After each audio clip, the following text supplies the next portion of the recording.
La diffusion vient de démarrer. Tous les participants sont en mode écoute seul. Bonjour et bienvenue à ce webinaire. Je vous invite encore à patienter quelques instants. On va démarrer dans 2 petites minutes. Merci, à tout de suite.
Bonjour et bienvenue au 4e épisode de notre série de webinaires dédiés à la menace cyber dans l'industrie ferroviaire, où nous allons parler de protection de flux opérationnels. Je m'appelle Stéphane Prévost, je suis Product Marketing Manager chez StormShield et je vous invite à suivre cette session qui se compose de 3 parties. Dans un premier temps, je vous propose de revenir sur un point important en matière de cybersécurité, à savoir la mise en place d'une cybergouvernance pour assurer une gestion des risques via le déploiement de solutions de sécurité. Sur ce sujet, j'aborderai justement ensuite les différents moyens de protection réseau avant de découvrir les avantages en la matière, notamment de la gamme StormShield Network Security. À la fin de ce webinaire, j'animerai une session de questions-réponses. Donc, si vous avez une remarque, un commentaire ou une précision à remonter, n'hésitez pas à utiliser la zone de chat de l'application GoToWebinar. Je reprendrai ces questions à la fin de cette session afin d'y apporter des éléments de réponse.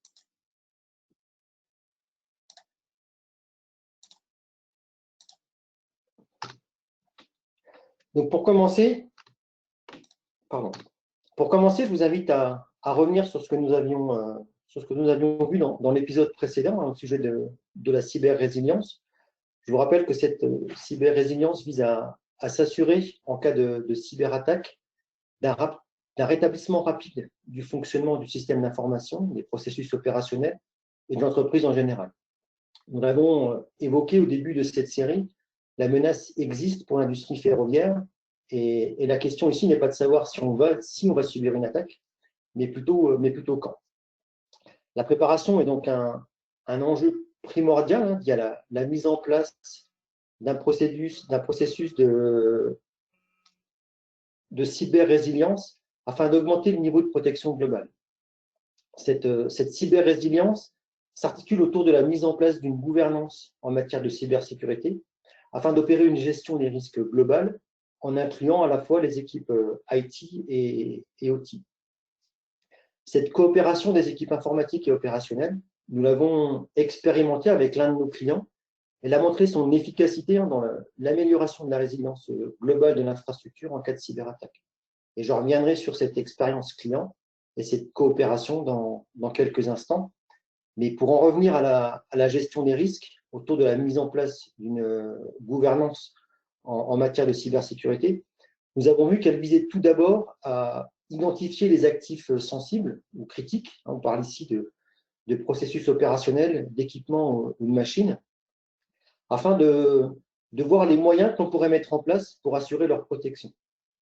Nous avons vu aussi que la notion de risque zéro sur l'ensemble de l'infrastructure n'est pas un concept qui est envisageable, car il aboutirait soit à un coût trop important, soit de fortes contraintes opérationnelles qui auraient un impact sur la productivité.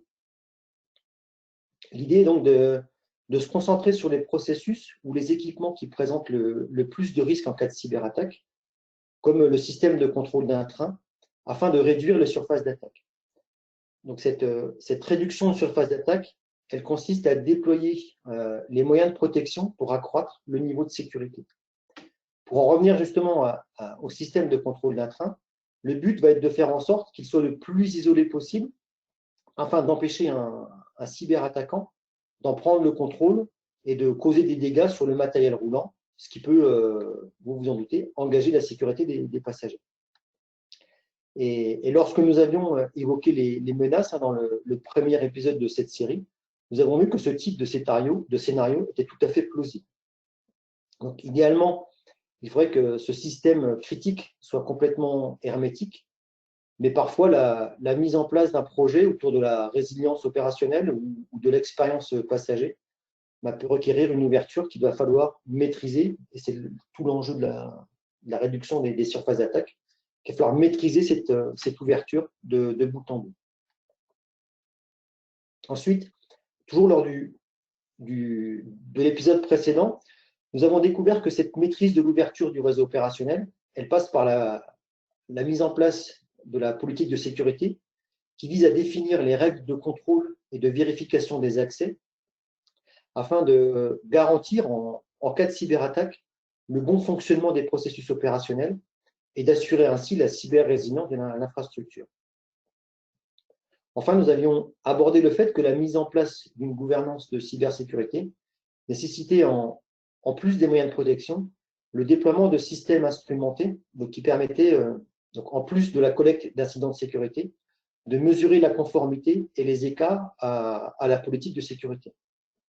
Et ce suivi régulier il assure une adaptation continue de la politique de sécurité en fonction des comportements mesurés, et il permet de vérifier la bonne mise en place des moyens de protection.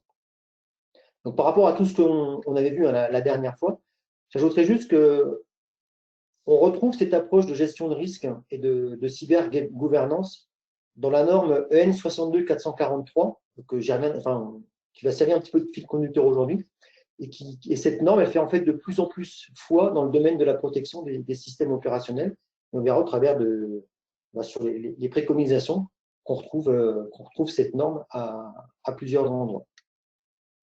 Donc la collaboration entre les équipes IT-OT que nous avons abordées dans le cadre d'une cybergouvernance, elle est encore plus vraie quand il s'agit d'un projet lié au système d'information impliquant la convergence des réseaux IT et OT. Et pour illustrer cette cybergouvernance, et notamment appliquée à un projet, je vous propose de partager l'expérience que nous avons vécue avec notre client, qui était la SNCF Réseau. J'en ai fait part il y a quelques instants, dans un projet qui a impliqué également un autre acteur en cybersécurité qui était Seclab. Donc, l'objectif initial de ce projet, qu'on a donc mené en commun avec SNCF Réseau, donc l'objectif initial était de maximiser, ce qui était l'objectif du client, c'était maximiser l'impact positif des technologies numériques sur ces métiers afin d'étendre l'offre digitale proposée à ses clients, donc aux passagers. Et cet axe d'amélioration, il passait forcément par une interconnexion entre le réseau informatique et le réseau opérationnel. Et pour cette interconnexion, le client souhaitait atteindre le niveau idéal en matière de cybersécurité IT-OT. Donc, c'est ce qui l'a conduit à mettre en œuvre des moyens humains, techniques et opérationnels pour atteindre cet objectif. Donc, dans ce cadre-là, le premier défi qu'on a rencontré et que le client a rencontré, dès le démarrage de son projet, mais il consistait justement à mettre en place une équipe pluridisciplinaire qui devait être capable d'intégrer dans le projet une gouvernance en matière de cybersécurité. L'idée ici, c'était donc de faire collaborer des personnes qui proviennent de mondes aux différences fondamentales. Donc, je parle entre l'IT et le monde informatique et le monde opérationnel, afin que ces personnes échangent leur point de vue et que chacun profite de l'expérience de l'autre. On s'est donc retrouvé avec d'un côté des personnes du monde de l'informatique qui étaient plutôt sensibles aux cyberattaques et qui maîtrisent les notions de gouvernance en cybersécurité, et de l'autre côté, des personnes qui étaient plutôt liées au réseau opérationnel, dont les préoccupations tournent autour des procédures opérationnelles, de la productivité, de la sécurité physique, de la protection de l'environnement et de la sécurité des passagers. Donc le but ici est que chacun tienne compte des exigences de l'autre afin de mettre en place un projet qui soit commun aux deux équipes. En fait, la convergence des réseaux, elle passe en quelque sorte par la convergence des équipes. Et cette collaboration donc, entre le monde IT et OT, elle devait également inclure un troisième pilier, donc les équipes métiers qui portent le projet. Donc c'est presque une évidence, hein, mais le but ici était d'aller au-delà du simple recueil de besoins en intégrant complètement les équipes métiers dans le projet, donc dès la phase d'architecture jusqu'au déploiement de la solution. Comme ça, les architectes, les exploitants et les équipes de maintenance qui connaissaient le terrain, ils ont pu remonter les besoins et les contraintes techniques réelles afin qu'elles soient prises en compte dans la gouvernance en cybersécurité et vice-versa, de manière à ce que la mise en place de la gouvernance de cybersécurité et de l'expérience du terrain. Et donc, les contraintes apportées, c'était important à identifier, donc cet échange était extrêmement important, parce que les contraintes apportées par la sécurité peuvent d'une part complexifier la réponse et demander un investissement trop important, et d'un autre côté, ils pouvaient rendre la solution soit complètement inutilisable ou voire inexploitable.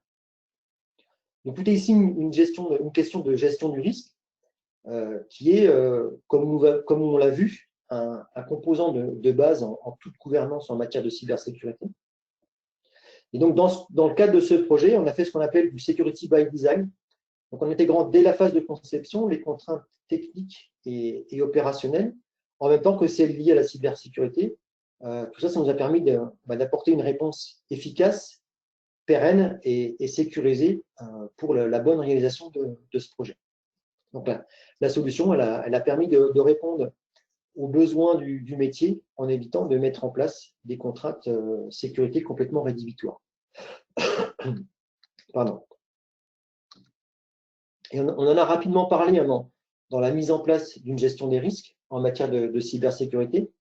Elle consiste tout d'abord à identifier les actifs sensibles ou critiques, hein, comme les processus opérationnels, les équipements ou encore les machines, qui sont donc ces équipements qui sont vitaux au bon fonctionnement opérationnel.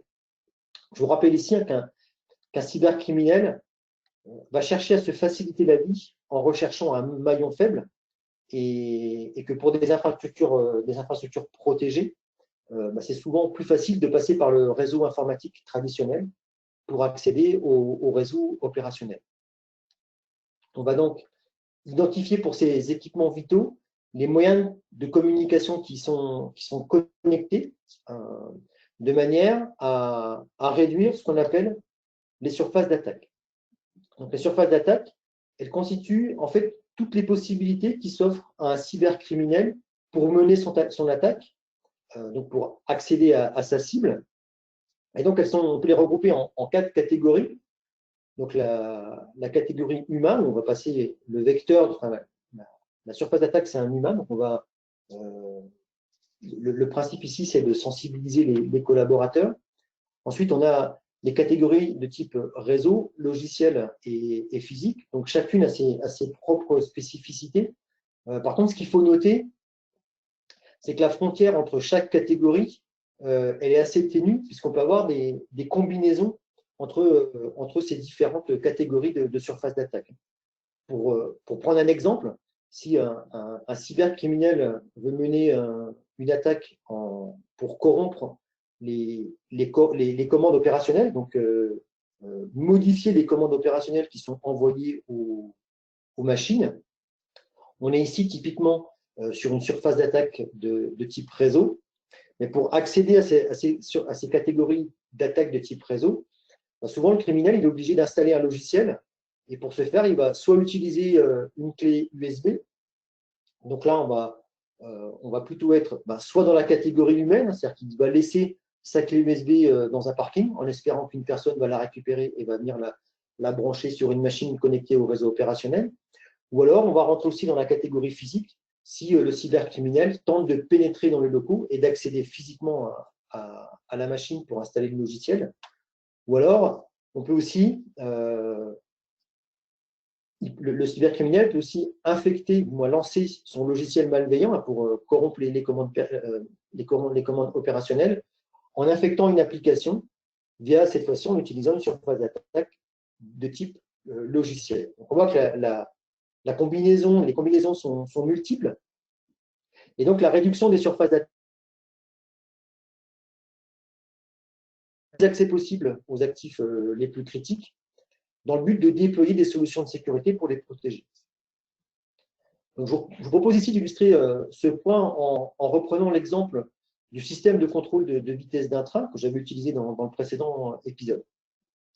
Donc, dans ce cadre-là, s'il n'y a pas d'interconnexion avec le réseau informatique, et ce sur toute la chaîne opérationnelle, j'inclus le réseau de contrôle des équipements SON qui interagissent avec ce système de contrôle de vitesse. Et donc, s'il n'y a pas d'interaction avec le réseau informatique sur toute cette chaîne opérationnelle, on peut considérer qu'il est intrinsèquement sécurisé. Par contre, si dans le cadre d'un projet d'amélioration de détection de panne, qui est l'exemple que j'avais utilisé dans le précédent épisode, si dans le cadre d'un tel projet, on déploie des équipements IoT avec une modification du système d'information à bord sur la base, par exemple, d'un environnement virtuel interconnecté, il faudra apporter une vigilance toute particulière à cette interconnexion de manière à contrôler les accès sur le système opérationnel, de manière à réduire la surface d'attaque qu'on a augmentée en interagissant avec le réseau informatique. Donc cette vigilance qui passe, on l'a vu, par le contrôle des chemins d'accès aux actifs critiques, elle peut être renforcée en contrôlant également le contenu des messages de commande qui leur sont transmis. Donc, on parle ici des commandes à destination des automates, des équipements opérationnels qui assurent le bon fonctionnement et les automatismes qui sont propres au bon fonctionnement du système. Et comme nous l'avons vu dans l'état des lieux des menaces, la prise de contrôle d'un système opérationnel existe et on peut aboutir à l'envoi de mauvaises commandes qui peuvent entraîner un dysfonctionnement, voire une collision. Et donc, la vérification de la conformité d'un message vis-à-vis d'un processus métier constitue une barrière supplémentaire pour protéger les environnements les plus critiques. Donc, je vous propose maintenant, une fois qu'on a vu un petit peu le contexte, je vous propose de voir les solutions et d'explorer les pistes qui nous permettent justement de contrôler et de protéger les accès. Donc, on est vraiment sur de la protection réseau, donc de protéger les accès et les messages à destination de ces actifs sensibles. Et la première piste à explorer pour contrôler les accès aux actifs sensibles consiste à segmenter le réseau opérationnel. Et cette approche, elle prend tout son sens dans le cas d'un réseau avec une architecture dite à plat, qui est une des caractéristiques d'un réseau opérationnel que l'on considérait historiquement de manière intrinsèquement sécurisée. Et donc, comme nous l'avons évoqué l'année dernière dans une série de webinaires dédiés à la différence entre les réseaux IT et OT, à l'heure de cette convergence, la convergence entre l'IT et l'IoT, met à mal cette sécurité intrinsèque. Et on retrouve cette approche de segmentation des réseaux derrière la notion de zone et de conduit de la norme EN 62443. Donc, il est donc primordial de sécuriser, donc de segmenter le réseau en déployant des équipements spécifiques qui vont permettre d'isoler les environnements les plus critiques. Dans l'exemple que je vous propose, vous avez peut-être remarqué le poste d'un prestataire externe qui est en haut connecté à un Wi-Fi et qui a été mis à disposition pour des besoins de maintenance et il est connecté, on voit, au réseau au Wi-Fi de l'entreprise. Donc cette connexion a été justifiée par exemple, la nécessité de récupérer auprès du site du fournisseur la dernière version logicielle afin de mener à bien l'opération de maintenance. En soi, c'est une justification qui est acceptable. Par contre, connecter la machine à la fois au Wi-Fi et au réseau opérationnel laisse la porte grande ouverte aux cybercriminels. Une fois qu'il a accès à la machine du prestataire externe, il a de facto accès au segment, au réseau opérationnel. Et donc, la segmentation du réseau va permettre d'isoler du reste du réseau cette machine qui est directement connectée à Internet. On aurait pu faire autrement, on aurait pu prendre des mesures plus drastiques, comme par exemple couper le réseau Wi-Fi, donc ne pas déployer de Wi-Fi dans l'entreprise. Ça peut être compliqué typiquement quand on a des clients ou des partenaires qui viennent nous rendre visite. Des fois, ils ont besoin de connectivité, donc le Wi-Fi, ça reste pratique.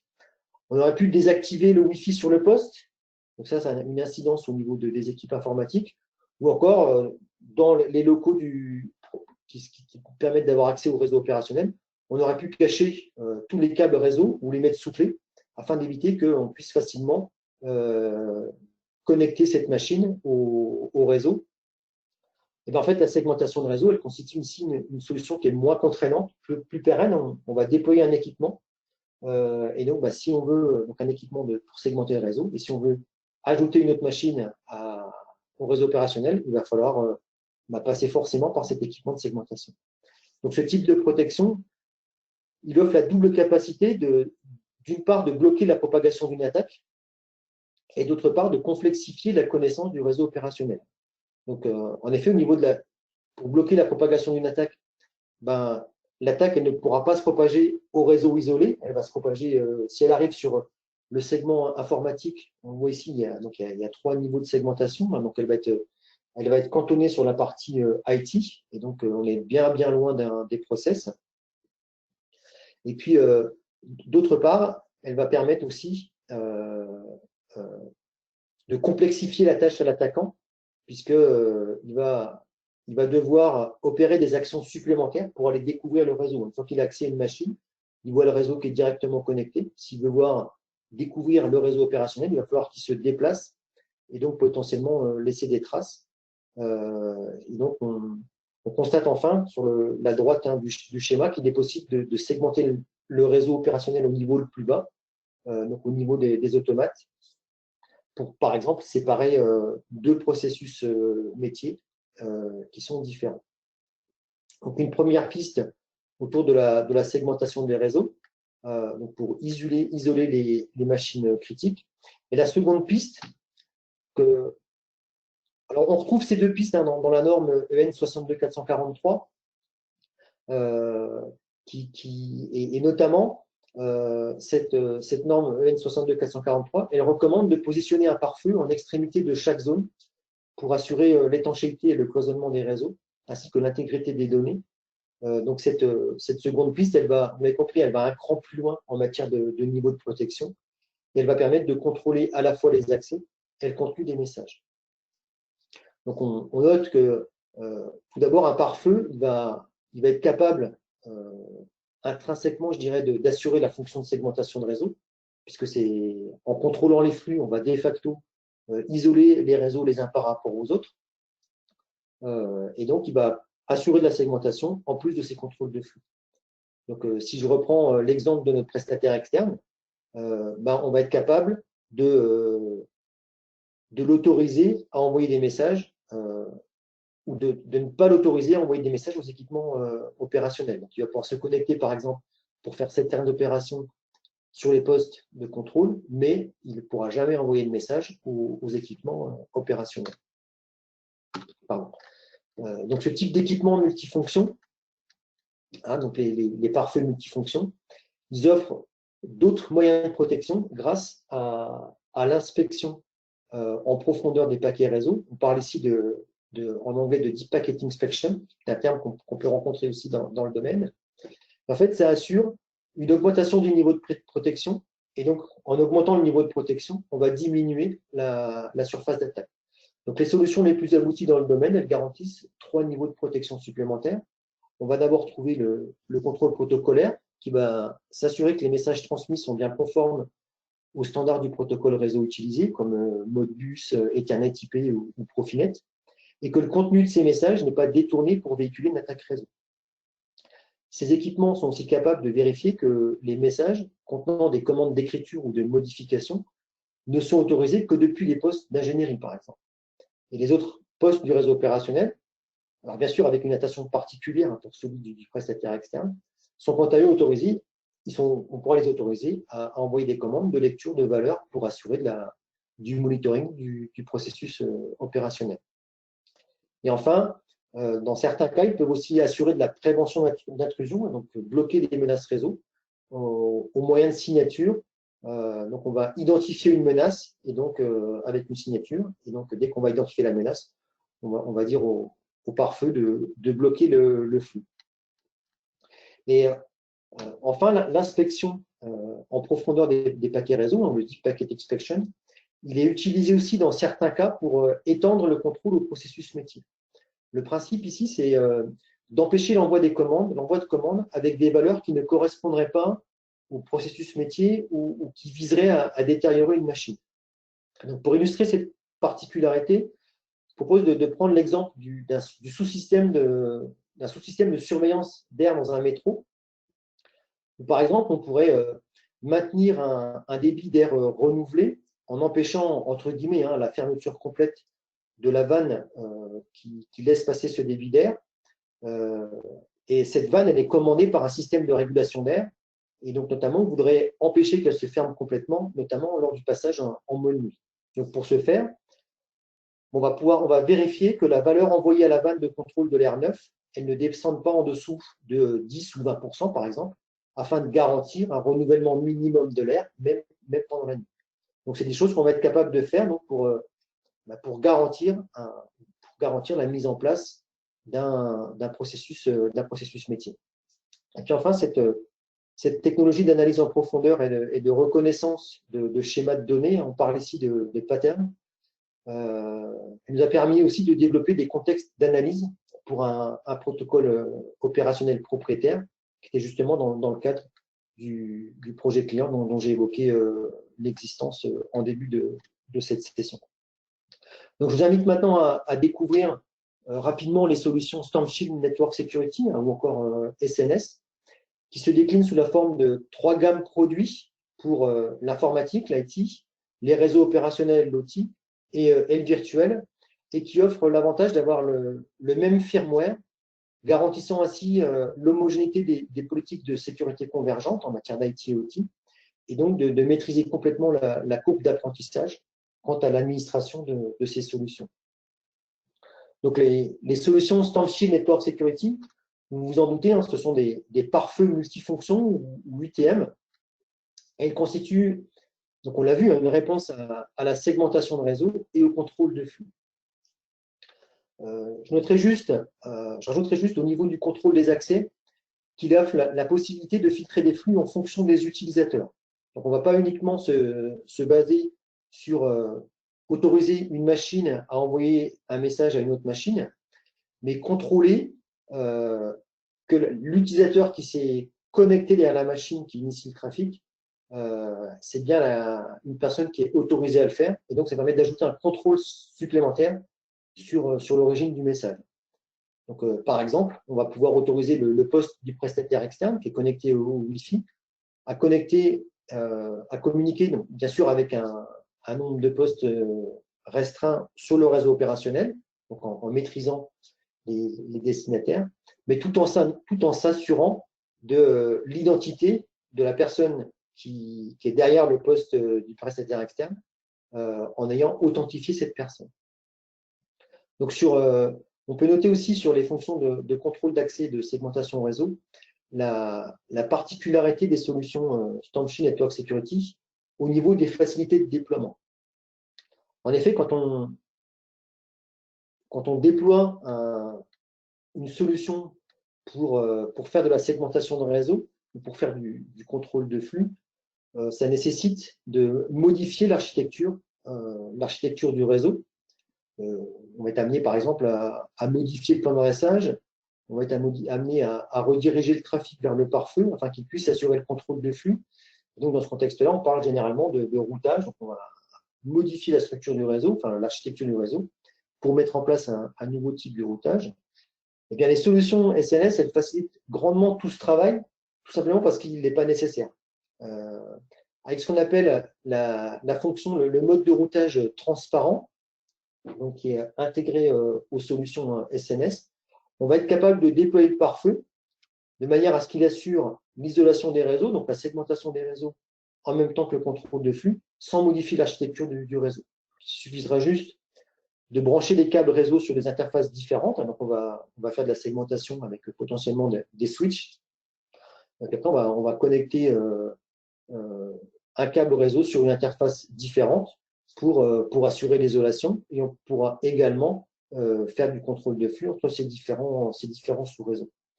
Et cette particularité au niveau du routage, ce qu'on appelle le routage transparent, il facilite également, quand c'est nécessaire, la mise en œuvre de la fonction de translation d'adresse. Des fois, dans certaines architectures, on va être amené à effectuer de la translation d'adresse. Donc, souvent on parle de NATBox. Et donc, dans ce cadre-là, la fonction de mode routage transparent, elle facilite énormément la mise en place de ce type de fonctionnalité. Et puis enfin, on peut noter que en tant que pare-feu multifonction, les solutions StormShield Network Security, elles offrent l'ensemble des fonctions autour de l'analyse de paquets en profondeur dans le domaine de la prévention d'intrusion ou IPS. On peut noter que nous sommes à la pointe de l'expertise puisque nous sommes les seuls sur le marché à proposer un contrôle de conformité du protocole et des messages afin de garantir l'intégrité des communications. Cette expertise, elle nous permet de mettre en place les contrôles métiers que nous avons abordés il y a quelques minutes afin de garantir le bon fonctionnement et la préservation du système opérationnel. Donc, elle offre par exemple la possibilité de contrôler plus de 10 protocoles industriels parmi les plus standards. On a parlé de Modbus, Ethernet IP, OPC UA, encore plus spécifiquement au monde ferroviaire Profinet, auquel vient s'ajouter la capacité de déployer des contextes d'analyse et de protection pour un protocole opérationnel qui est complètement propriétaire. On va être capable de faire ça, donc d'amener vraiment de la spécificité au niveau de la protection. Et puis enfin, notre expertise dans le domaine, elle s'est construite autour de grands partenaires industriels comme Schneider ou Siemens, ce qui nous permet aujourd'hui de proposer des solutions qui répondent à vos besoins. Je ne peux pas terminer cette session dédiée aux solutions SNS sans parler des communications sécurisées. C'est effectivement un point que nous avions abordé comme solution pour contrôler les accès et les messages à destination des actifs critiques. Mais la façon dont nous l'implémentons, ces fonctionnalités, elle nous permet d'y répondre, à la fois de contrôler les accès sur des communications sécurisées. Dans les épisodes précédents, on a largement abordé le sujet qui s'appuie sur les connexions VPN pour Virtual Private Network pour sécuriser les communications de bout en bout. J'avais retenu l'exemple d'une maintenance à distance sur une machine située dans le réseau opérationnel d'un centre de maintenance technique. Mais cela fonctionne également pour les opérations de conduite ou de diagnostic à distance. Le but ici, c'est de contrôler l'accès afin de s'assurer que c'est bien un opérateur à distance qui est connu du système, qui cherche à se connecter. On va s'appuyer ici sur les informations de connexion que renseigne l'opérateur à distance, ça peut être les informations de connexion de mot de passe, mais pour les systèmes les plus avancés, on parle aussi de certificats, ce qui va renforcer les opérations d'identification. Et donc, on va être capable de limiter le nombre de machines accessibles par l'opérateur authentifié en contrôlant les messages, donc en appliquant ces mécanismes de contrôle de flux et de contrôle de contenu des messages, même sur les flux chiffrés. Donc, on va déchiffrer le flux et après, on va réappliquer les contrôles sur la conformité des messages, chose que tous les constructeurs ne font pas. Voilà. Pour conclure, je vous propose de synthétiser tout ce qu'on a vu durant cette série de 4 webinaires.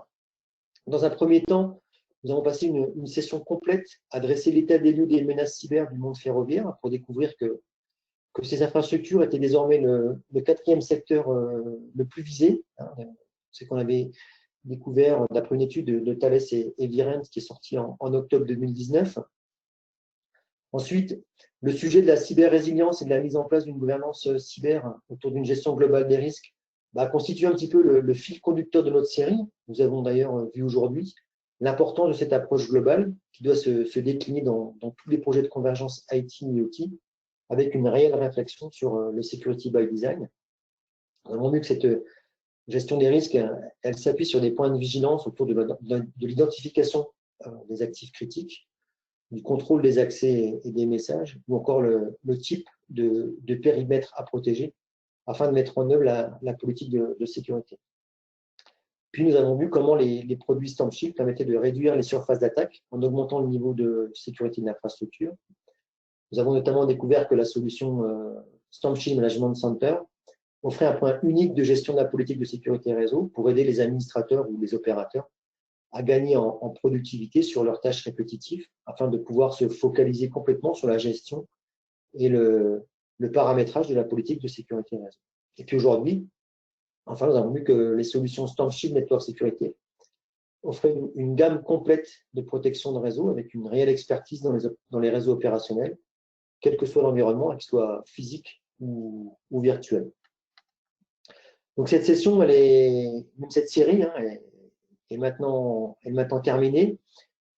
J'irais juste à vous rappeler que vous pouvez retrouver l'intégralité des replays pour revoir l'état des lieux des menaces du monde cyber, ou encore quels enjeux représentaient la transformation numérique et la virtualisation des applications, voir l'importance d'une cybergouvernance et la définition d'une politique de sécurité avec la gestion centralisée. Et enfin, aujourd'hui, l'importance de contrôler les accès et les messages qui mènent aux actifs les plus critiques de votre infrastructure. Donc, vous pouvez retrouver l'intégralité de ces contenus grâce au replay de ces webinaires qui sont accessibles depuis notre page web dédiée. Donc, les règles d'accès, vous avez communiqué dans la partie message de l'application GoToWebinar. Il me reste juste à vous inviter à poursuivre cette découverte si vous le souhaitez en accédant aux articles, aux replays d'autres webinaires. J'en ai parlé des webinaires de l'année dernière qu'on avait conduits sur la convergence IT-OT, voire même accéder à nos livres blancs qui sont disponibles sur notre site web, donc www.stormshield.com, dans la partie ressources. Donc, voilà, je vous invite à découvrir ces ressources. Il me reste à vous remercier et pour votre attention, et je vais maintenant passer à la session de questions-réponses. Je vous demande juste de me laisser le temps de prendre connaissance de vos questions de manière à ce que je puisse y répondre.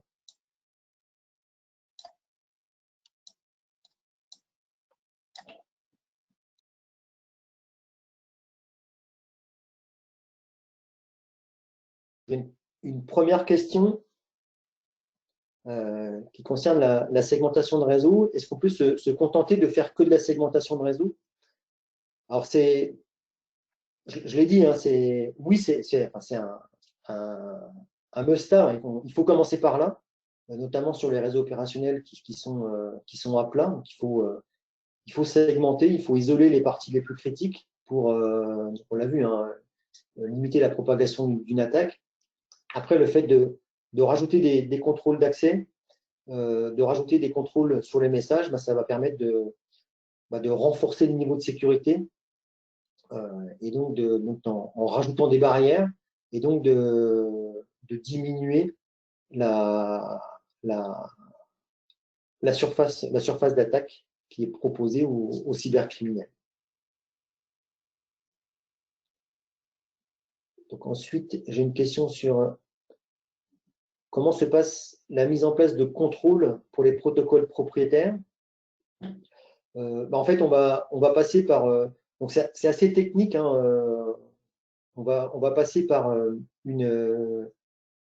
soit on va vous demander les spécifications du protocole propriétaire, si elles existent, soit on va faire des captures de flux de manière à identifier les messages, à être capable de les reconnaître. Et puis ensuite, on va venir implémenter sous forme de signatures. On parle donc de pattern matching ou de custom pattern.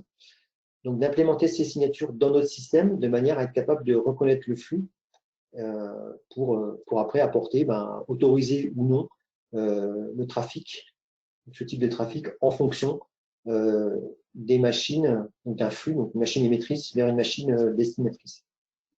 Alors en gros, schématiquement,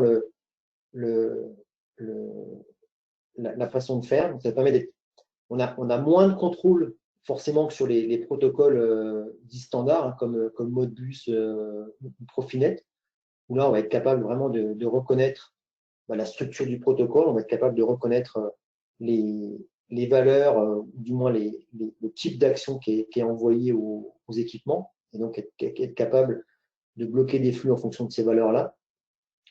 Mais par contre, ça permet d'ajouter des niveaux de contrôle sur des protocoles qui sont propriétaires.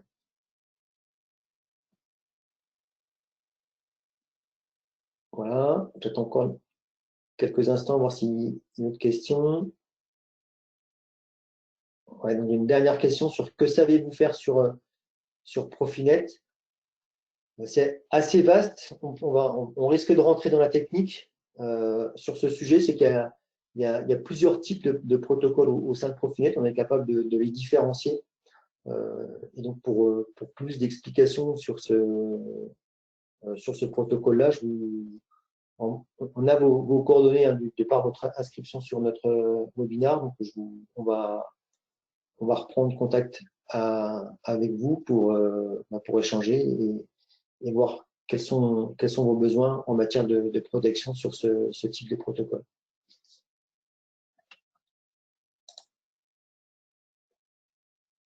Voilà, il n'y a plus de questions. Il me reste à vous remercier pour votre attention et je vous souhaite une bonne après-midi. Merci, à bientôt. Au revoir.